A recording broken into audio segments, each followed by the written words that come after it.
గత 12 రోజులుగా హైదరాబాద్ శివారు ప్రాంతాల్లోని ప్రజలను భయాందోళనకు గురిచేసిన చిరుతపులి ఎట్టకేలకు బోనులో చిక్కింది. మంచిరేవులలో ఏర్పాటు చేసిన బోనులో చిరుత చిక్కినట్లు అధికారులు ప్రకటించారు. గత 2 వారాలుగా నగర శివారులో చిరుత సంచారం స్థానికులను కలవరపెట్టింది.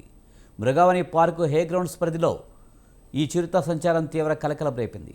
చిరుతను బంధించేందుకు అటవీ అధికారులు 8 ట్రాప్ కెమెరాలు 4 బోనులు ఏర్పాటు చేసినప్పటికీ అది అధికారులను ముప్పు తిప్పలు పెట్టింది. ఎట్టకేలకు గత అర్ధరాత్రి దాటాక మొయినాబాద్ ఎకో పార్కులో ఏర్పాటు చేసిన బోనులో చిరుత చిక్కింది. చిరుతను త్వరలో నల్లమల్ల అటవీ ప్రాంతంలో వదిలిపెట్టనున్నట్లు అధికారులు వెల్లడించారు. దూరమే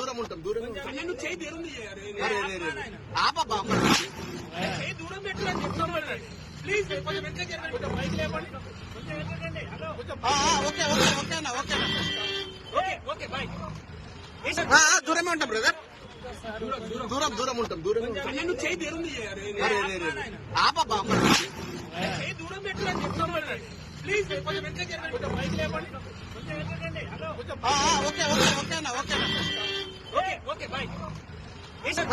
ఉంటాం బ్రదర్, దూరం ఉంటాం. దూరం